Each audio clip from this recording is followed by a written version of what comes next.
Y'all are being ridiculous. Let me explain.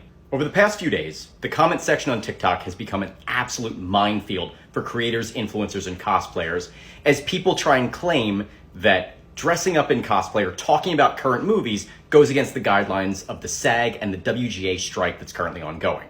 They'll use things like this email to try and claim that SAG is trying to tell hobby cosplayers that they can't cosplay.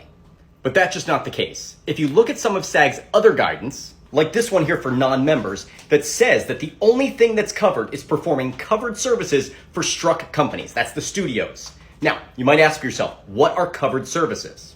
Lucky for you, SAG actually posted a complete list of covered services. And the idea being that you cannot perform any of these services, pause to read, for any studio that is currently struck.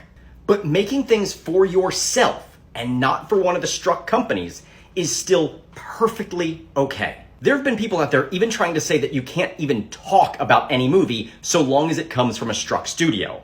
Lucky for us, Variety.com wrote up an incredible list of FAQs all about different scenarios and how they apply to different people. One of them is, I'm an influencer, can I promote movies and TV shows? And the answer is, if you are registered as a content creator with SAG, that is something that you can be, then you cannot talk about current promotion. However, if you are an independent content creator, like myself, like most people on this app, you absolutely can. You want to talk about Barbie, you want to talk about Oppenheimer, you want to go watch it, you want to talk about how much you liked it or didn't like it, you are well within your right to do that as according to SAG.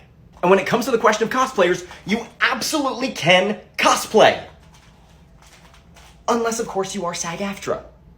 If you are just a random cosplayer, you can dress up as whatever you want. SAG is not asking us to have no hobbies. The only thing that SAG is asking of non-members is not to do any job that would normally go to a SAG member for the studios. That means no acting, no puppeteering, and when it comes to the WGA, no writing. Anything that list earlier applies to this rule. If you do one of the things on that list for a studio that is currently struck, that is being a scab. But dressing up as a character you like for fun is never going to be against their rules. They can't control you having a hobby. And honestly, I have a sincere request. If you were part of the mob that has been going after people, telling them that they cannot cosplay anything from any production from a struck studio, please be an adult and apologize. Stand with the WGA, stand with SAG, stand with cosplayers and independent content creators.